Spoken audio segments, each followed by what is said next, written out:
건강 365 포인트 쏙쏙. 우리가 꼭 알아야 할 부분들을 정리해드립니다. 건강 365 박광식의 건강 이야기는 KBS 홈페이지와 유튜브 KBS 콩 그리고 팟캐스트로도 서비스되고 있습니다. 오늘은 이 수면장애를 주제로 말씀 나누는데요. 서울대학교 병원 정신건강의학과 이유진 교수와 함께하고 있습니다. 교수님, 그러면 이 수면장애 가장 많이 떠올리는 건 불면증이지 않을까 싶은데 네. 어떤 분들에게 이 불면증의 진단이 내려질까요?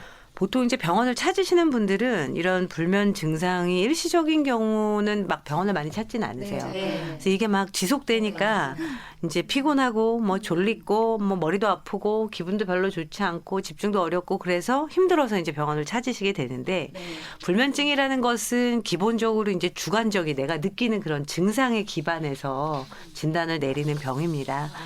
그래서 이제 실제로 수면이 부족한 사람들, 내가 바쁘고 공부해야 될 것도 많고 일이 많아서 수면이 부족한 거하고는 좀 구분을 하셔야 돼요. 그래서 불면증 환자분들은 충분히 잘 수 있는 시간이 주어졌음에도 불구하고 못 자는 거거든요. 보통은 일주일에 3번 이상 이제 잠이 들기 힘들거나 중간에 자주 깨거나 원치 않는데 새벽에 너무 아침에 일찍 깨거나 혹은 이런 것들이 복합적으로 이제 주 3회 이상 있는데 이것이 3개월 이상 지속될 때 우리가 이제 불면 장애를 진단을 합니다. 그러니까 일주일에 3회 이상 그리고 이런 것들이 3개월 정도 이상 지속될 때 와, 그러면 한 계절은 진짜 불면증으로 고생한다 이렇게 생각해도 될 것 같은데요. 그러면 사실 불면 잠이 제일 처음에 잠을 잘 못 드는 계기가 자식 걱정, 회사 걱정, 걱정 하다가 밤을 지새는 경우가 많은데 사실 제가 질문 드리는 건 이런 여러 가지 문제들이 해결되면서 불면도 또 없어지는 경우도 있을 것 같기도 한데 이럴 때는 불면증이 진단이 되는 건가요? 그래서 그런 경우는 이제 일시적인 불면증으로 저희가 이런 만성적인 불면증은 또 따로 분류를 합니다. 그래서 열받는 일이 있거나 속상한 일이 있거나 그럴 때 이제 스트레스가 있을 때 일시적으로 이제 잠을 잘 못 자다가 그런 것들이 해결돼서 보통 한 달 이내로 이제 사라지는 그런 일시적인 불면증. 그런 경우는 그 당시에 증상이 심하면 일시적으로 수면제의 도움을 받거나 그러실 수도 있으세요. 하지만 이제 만성화된 거하고 그런 경우는 조금 이제 원인적으로 근본적으로 다르다는 점에서 구분할 수 있을 것 그러면 같습니다. 어떤 스트레스의 요인, 걱정으로 시작한 불면증이 만성화가 될 수도 있는 건가요? 그렇죠. 보통은 이제 우리가 증상으로서의 불면증. 저희 누구나 다 이제 한 번쯤 잠 잘 못 자본 경험, 내일 중요한 일을 앞두고 있어서 맞아요. 그런 경험들이 있는데 이런 증상으로서의 불면증은 한 10명에 한 3명은 경험을 한다고 해요. 근데 이분들이 다 만성화가 되는 것은 아니고 한 40 내지 70% 정도에서 만성화의 과정을 거친다고 합니다. 그러니까 일시적으로 한번 그런 것들 겪었던 분 중에 한 40에서 한 70%가 만성화 과정을 겪는다 이렇게 얘기를 해주셨고요. 그러면 이 원인을 좀 이해하면은 불면증에서 벗어날 수 있지 않을까 이런 생각도 드는데요. 불면증의 어떤 신경의학적인 또 이런 이유들이 있을까요? 뇌과학적으로는 실제로 불면증을 보이는 환자들의 이제 머리 MRI 그런 걸 찍어서 연구를 해보면 과각성이 돼 있으세요. 과각성 좀 단어가 어려운데요. 한 100% 각성도로 우리가 생활을 한다면 120%쯤 더 이제 뇌가 활성화가 많이 돼 있는 거예요. 그러니까 불면증 환자분들이 불면 증상이 심하실 때 얘기를 들어보면 밤에도 잠이 안 오고 낮에도 잠이 안 오고 한 120% 정도로 24시간을 생활을 하시거든요. 그렇게 이제 과각성이 이제 뇌과학적 연구에서는 특징적으로 나타나는 현상이고 이런 어떤 만성화가 되는 그런 과정을 살펴보면 이분들이 처음에 이제 속상한 일이 있어 잠을 못 자기 시작했어요. 못 자 했는데 그게 이제 너무 힘드니까 자꾸만 누워 있으세요. 자지 않으면서 자꾸 침상에 누워 있고 못 잔 잠을 낮에 자꾸 보충하려고 하고 이제 자야 된다라는 이제 강박관념이 생기고 자야지 막 집착을 하게 되고 그런데 오히려 이제 그런 마음이 생길수록 잠은 더 안 오게 되고 이런 것들이 이제 만성화가 되게 되면서 실제로 이제 심리적으로는 내 침대하고 불면 증상, 각성이 짝꿍, 조건화가 됩니다. 침상에서 자지 못하면서 보내는 시간이 너무 길어지면서. 그래서 이제 그런 것을 관찰할 수 있는 현상이 이제 저녁 식사하시고 뉴스 볼 때는 거실에서 뉴스 보실 때는 꼬박꼬박 조시는데 막상 이제 내 자리에 가서 자려고 하면 잠이 안 오는 현상이 사실은 그런 현상을 보여주는 거예요. 내 침대하고 이제 실제로 과학성이 짝꿍이 돼서 이런 분들은 아이러니하게 이제 잠자리가 바뀌면 오히려 더 잘 자는 경험을 하시기도 하고요. 이제 이런 것들이 그런 어떤 그런 심리적인 기전에서 오는 현상들이라고 보겠습니다. 이 흔히 잠을 얘기할 때 적정 수면 시간들을 많이 얘기하던데 어느 정도를 보면 될지도 궁금하고요. 이게 시간 자체가 또 중요한 건지 궁금합니다. 네. 병원에 오셔서 그런 얘기 많이 하세요. 내가 7시간은 자야지 암에 안 걸리고 8시간은 자야지 오래 살 텐데 문제 왜냐하면 가끔 그런 기사가 나오거든요. 뭐 7시간, 8시간 맞아요. 자는 사람들이 가장 사망률이 낮다. 뭐 이런 것들이 나오는데 그건 사실은 통계적인 일반적인 그런 얘기예요.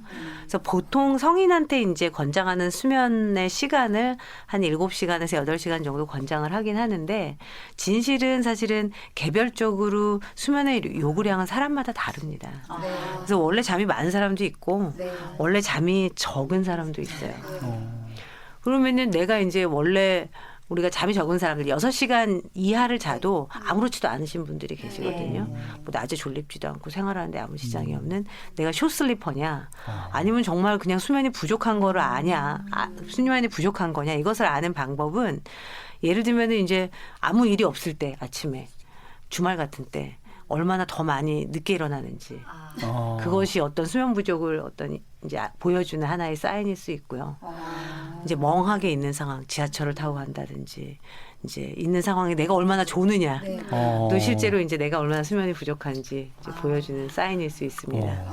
주말에 저는 늦게 일어나고 지하철 앞에서 멍하게 있고 저는 확실히 그러면 수면이 부족하다 이렇게 이런 경우에는 이렇게 볼 수 있는 거죠. 그러면 이제 수면의 양에 대해서는 그렇게 우리가 짚고 넘어간다면 질은 어떻게 보면 될까요? 방금 뭐 얘기에서도 질과 조금 연관되긴 하지만 수면의 질적인 부분도 문제가 되지 않나요? 사실은 수면의 질은 이제 우리 이제 뇌가 나이가 들고 약간의 노화 과정을 거치면서 연세가 드시면서 수면의 질이 좀 떨어지세요. 아마도 그런 경험 하실 텐데 이제 예전같이 이렇게 쭉 이어자지 못하고 한두 번씩 깨고 그런 경험들을 하시는데 사실은 자연스러운 노화의 과정일 수도 있기 때문에 너무 많이 이제 낮에 생활하는데 지장 없으시면 신경 안 쓰셔도 되고 이제 의학적인 부분에 있어서는 뭐 수면무호흡증 뭐 그다음에 주기성 사지 운동증이라고 해서 이렇게 다리를 움찔움찔 차면서 자꾸 잠에서 깨거나 수면 무호흡증은 이제 무호흡에 의해서 자꾸 각성이 되는 병이고요. 이런 것들 수면 장애가 특히 이제 수면의 질적인 저하를 많이 야기한다고 볼 수 있겠습니다.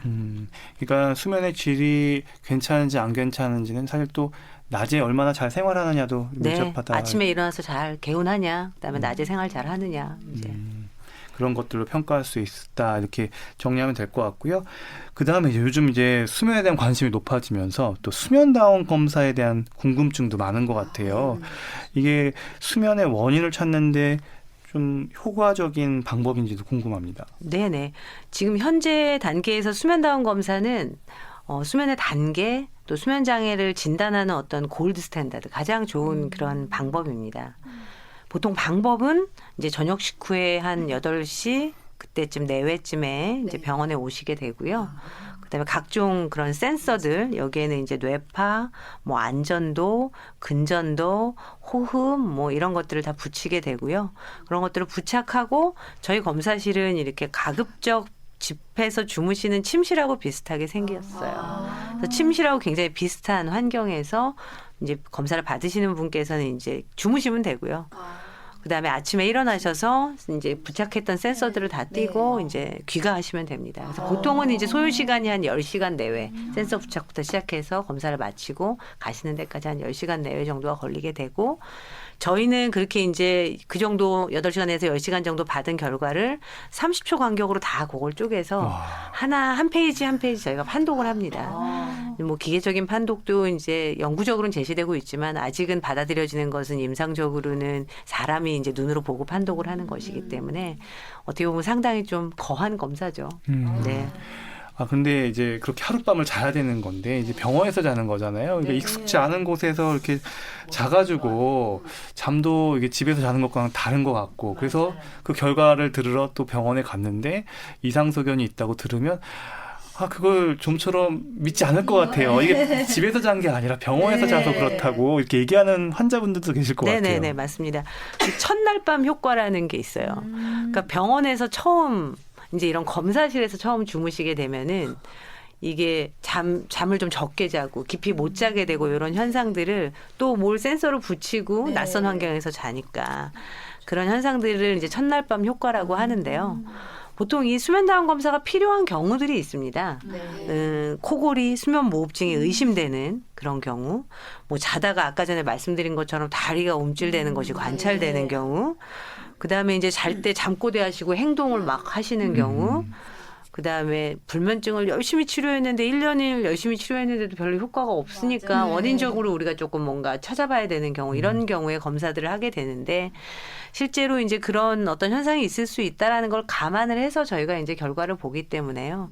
그렇게 긴 시간을 주무시지 않으셔도 이런 병적 현상들은 저희가 관찰을 할 수 있습니다. 그렇군요. 저 같으면 집이 아니라서 한 번만 더 검사 받으면 안 돼요? 하룻밤 더 자면 안 돼요? 이럴지도 모르겠는데 그리고 또 하나의 수면에 대한 질문 중에 하나가 바로 약물인 것 같아요. 수면제와 수면 유도제 이게 뭐 좀 종류가 다른 건지 궁금한 분들이 많은 것 같아요. 사실 이제 수면제, 수면 유도제는 구분이 조금 모호합니다. 수면제는 보통 그런데 우리가 이제 보통 얘기를 하는 게 수면제는 병원에서 처방받는 이제 뭐 졸피뎀, 뭐 벤조다이아제핀 계통, 안정제라고 우리 흔히 얘기하는 그런 계통의 약물을 통칭하고요. 수면 유도제는 약국에서 이제 의사의 처방 없이 이렇게 구매할 수 있는 그런 이제 항히스타민 제제 그런 계통의 약들을 이야기를 합니다. 방금 성분 얘기해 주신 그 졸피뎀은 그래도 많이들 이제 좀 익숙한 것 같아요. 언론에서도 많이 나오고 해서 졸피뎀은 안전한 약입니까? 기본적으로는 안전하다고 다 증명이 돼서 나온 약입니다. 다만 이제 이 불면증의 치료의 과정이 워낙에 반드시 비약물적인 치료가 같이 동반돼야 됩니다. 여기서 비약물적인 치료랑 건강한 수면 습관을 갖는다든지 엔저 행동 치료를 한다든지 이런 것들인데 그렇지 않으면 이 수면제의 사용이 길어질 수 있어요. 길어진다는 건 이제 심리적인 의존이 생길 수 있다라는 겁니다.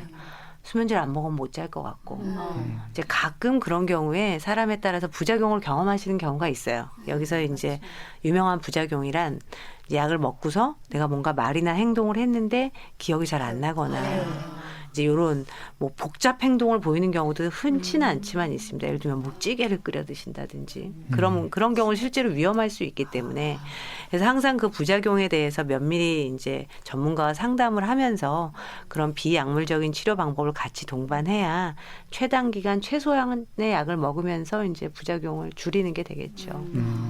그 수면 효율이랄까요? 수면의 질 측면에서는 그래도 이런 수면제가 졸피뎀 같은 경우 효과가 그래도 좋은 편 아닌가요? 그렇습니다. 이거는 이제 가바라는 그런 억제성 신경 전달 물질에 작용을 합니다. 술하고 비슷한 그 수용체에 작용을 하는 거예요. 그래서 술 마시면 졸립잖아요. 그래서 졸피뎀을 먹게 되면 이제 잠이 드는 것을 돕고 수면의 시간을 늘리는 것은 과학적으로 다 증명이 돼 있지만 이 약이 꼭 필요하냐 과연. 이 부분에 있어서는 저희가 항상 제가 이제 외래에서 환자분들 뵐 때는 환자분들이 느끼시는지 모르겠어요. 제가 항상 이 치료의 판을 흔들거든요. 항상 이게 꼭 필요합니까? 환자하고 항상 같이 이제 때로는 끊겠다는 의사와 계속 드시겠다는 환자와 막 이렇게 하면서 그렇게 역동적으로 치료를 해가야 환자분들도 어떤 경각심을 가지고 내 안에 잘 수 있는 힘이 있지 않을까. 이제 그 부분에 대한 어떤 믿음이 또 필요한 게 있으니까요. 네. 잠 못 드는 이유 사실 의학적으로 진단이 필요하겠고요. 이제 스스로가 알고 있는 이 불면의 이유들에 대한 전문가와의 솔직한 상담도 이 불면을 해결하는 방법이지 않을까 싶습니다. 박광식의 건강 이야기 오늘은 수면 장애를 주제로 말씀 나누고 있습니다.